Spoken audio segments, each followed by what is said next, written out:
Welcome back. Thank you for staying with us. Vieux-Fort South MP Dr. Kenny Anthony is calling for immediate attention to the plight of St. Jude workers. Last week, kitchen, housekeeping, laundry and ground staff at St. Jude Hospital downed their tools in protest. According to reports, the staff withdrew their services to protest occupational health and safety hazards in the kitchen and also delays in negotiations regarding their salaries and benefits. I am very concerned about the lack of urgency with which the concerns of the staff are being addressed. This neglect has far-reaching consequences for a healthcare system that is already severely compromised. The staff were promised that by now they would have been operating out of the new hospital in its original home. The United Workers' Party has failed to deliver the hospital, but that does not absolve them of their duties to ensure that we have a safe functioning hospital in Vieux-Fort. The delays in addressing the numerous leaks that constantly led to flooding in the kitchen at the stadium is unacceptable. Further, Dr. Anthony says the hospital's CEO is surprised that ancillary staff were protesting wages and salaries, signals that the board has lost touch with its staff. He says the plight of all who work at St. Jude and seek its services deserve a speedy resolution to the matters that continue to fester at the health facility. We are in a period where everything appears to be going wrong in the management of St. Jude. The hospital does not currently have a functioning X-ray machine. There are complaints regarding the availability of medication, staff shortages, and the conditions at the stadium has deteriorated to an unacceptable level. The existing situation places additional pressure on the staff, disrupts the provision of services, and in the end, the public suffers. I therefore urge the government to immediately address the situation in the kitchen to ensure there is more than a quick temporary fix. In addition, all efforts must be made to speed up the negotiating process so that the ancillary staff may get their just wages and salaries and put this matter to rest once and for all. Dr. Anthony cautions that stalling or a breakdown in negotiations is a pressing issue which has the potential to disrupt the provision of services at St. Jude Hospital. Economic Development Minister and Castries Southeast MP Guy Joseph had made a promise that the government would deliver on St. Jude before the end of its term in office. With the 5-year anniversary of the election observed on Sunday, some say that promise is looking very elusive. Joseph addressed the issue of St. Jude on the Flambeau Forum on Sunday night. From St. Jude Hospital, they were trying to do something again, no plan. That's why I tell you, you must have a plan. If you have no plan, then they say you have planned to fail already. So, we have a plan. We did not try to make a makeshift hospital for the people. We decided that based on what we inherited, that there was no plan for, and we could not bring it to be what the people of Vieux-Fort deserved, we decided, let us build a new St. Jude Hospital. Not just a better hospital, but a new hospital for the people of the South. So I want to maybe curtail my presentation at this point in time to say that this Flambeau government, under this Flambeau leader, has a plan, not just for today, but a plan for the future. That was Economic Development Minister Guy Joseph. Sunday, the 6th of June, marked 5 years since Team Flambeau secured a mandate from the electorate to form the government. Both the ruling and opposition parties hosted virtual forums. The government, for its part, presented its report card in a demonstration to citizens of its achievement during its 5-year tenure. UWP political leader and Prime Minister Allen Chastanet sought to make the case for a successful 5-year term on the part of his government. The Flambeau Forum was hosted on Sunday, the anniversary of the June 6, 2016 general election. The government is facing mounting pressure to ring the election bell. The opposition charges the government with failing to deliver on its election promises. Chastanet says despite the significant challenges during the government's term, it has delivered what it promised. During the campaign, Sabi, we had a saying, or I had a saying, ching, ching, ching. And that is fundamental. Now that Ezekiel has made water available in the 2 Denneries, we're now making water available in Vieux Fort and Labrie, in my own constituency, in Micoud. The expansion of the water system up north. What does that mean, and how does that relate to Ching Ching Ching? Persons no longer had to buy water tanks. That's cost savings. Persons didn't have to pay for a water truck during the drought because they have water available. That's Ching Ching Ching. When people say that you cannot eat a road, but guess what? When you have a car and you have to spend less money maintaining, the money you're saving is what you can eat from. Every program that we have comes back down to how do we improve the quality of life of the people in this country.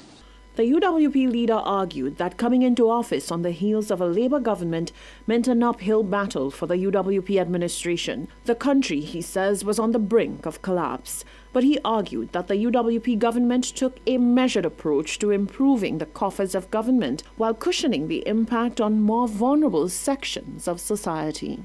It was difficult. And we knew it was going to be difficult going in. And part of that problem was that there was no money. Nobody was willing to lend any money to St. Lucia. Nobody feels sorry for St. Lucia. There was no person out there, despite the fact that the Labour Party tried to get a billionaire and make him an ambassador in hopes that he was going to solve their problems. We all know how that story ended. We have to solve the problems ourselves. And that's why we introduced 2 taxes, the airport tax and a gas tax. But at the same time, we reduced the VAT rate. Because you remember the argument was we would not be able to reduce the VAT rate. We did it. We eliminated the debt that people had at the hospitals. We eliminated property tax for 5 years. We increased the subsidies for the school feeding program and for the bus transportation program. Why? Because we said that while we're building a new St. Lucia, we must do things to help the more vulnerable persons in our society.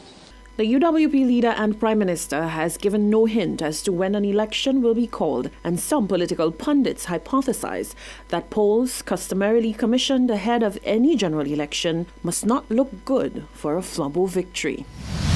The opposition St. Lucia Labour Party says now more than ever, St. Lucia deserves leaders who will care for the holistic development of the country. On the anniversary of the last election, the opposition leader on Sunday evening reiterated some of the party's plans to take St. Lucia forward if they are elected into office. Genevieve Gonzague has more.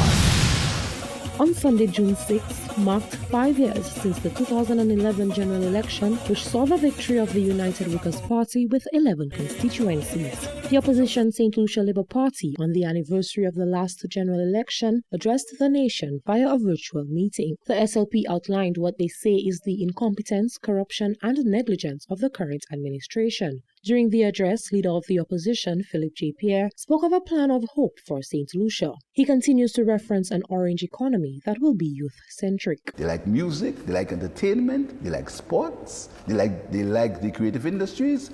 Our youth economy will ensure that these hobbies are turned into entrepreneurship and these skills are turned into business. That is the essence of our new economy.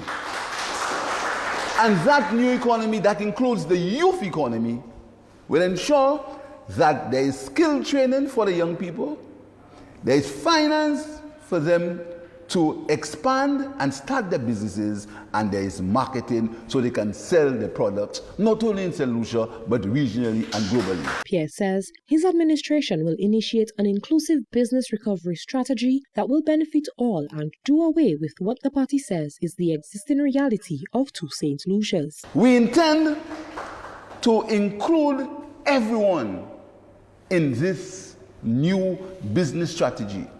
Hotels, small business, vendors, self-employed. And this business strategy will include a complete revision of taxes and duties and processes. We have started that review. We have started that strategy. What we're saying to you is that everyone who gets less than $4,000 a month will pay no tax under the St. Lucia Labour Party. Pierre explained that the current administration has failed to make adequate use of the scarce resources available to benefit the country. He went further to explain what form the new business strategy for St. Lucia will take. A revision of taxes and a revision of duties. How will we initiate more business? By putting more money in the hands of you, the people of St. Lucia. So when there is no income tax on your first $4,000 of income, everybody below grade 10 will pay no tax. Our young graduates who return from university will pay no tax. They will have more money in their pockets and they will be able to spend that money in the economy and generate more jobs. Reporting for Hot 7 News, I am Genevieve Gonzague. The former leader of the St. Lucia Labour Party and long-standing MP for Vieux Fort South, Dr. Kenny Anthony, on the occasion of the United Workers' Party's 5th year in office, highlighted a list of shortcomings of the administration. Dr. Anthony urged the island to reflect on the past 5 years and explained that many projects that were either commissioned by the SLP or already in the works were terminated by the UWP government. The closure of the home of the Walcott family on Grass Street, the closure of Radio St. Lucia, and the loss of its precious records compiled for so many years. The privatization of the fisheries complex, denying our fisher folk a home. I remember too the end of the laptop program, the delay in opening the OKEU hospital, the brainchild of the administration that I led. The failure to complete and operationalize St. Jude Hospital, of which I shall have more to say in a few minutes. The desecration of our pitons. Dr. Anthony argues that the delay in completion of projects in Vieux Fort South are acts of vengeance against him. Recently, upon return from official travels to Miami, Prime Minister Alan Chasney indicated that several projects which will benefit the south of the island, including the construction of a new terminal, will move forward. Dr. Anthony says this project should have been completed way before the 5-year mark of the UWP in office. You destroy a community, undermine a community, affect a community. Why? Just to teach the parliamentary representative a lesson? What greater example of the politics of vanity can we see? Then there is that terminal at the Hewanora International Airport. And make no mistake about it, we have to be concerned about it. I have to be concerned about it because Hewanora International Airport lies in my constituency and the people of Vieux Fort South has a responsibility to the rest of the nation because we hold it in trust for the people of St. Lucia. That was former Prime Minister and Vieux Fort South MP Dr. Kenny Anthony. This is the Hot 7 TV Nightly News. Stay with us. There's more news after the break.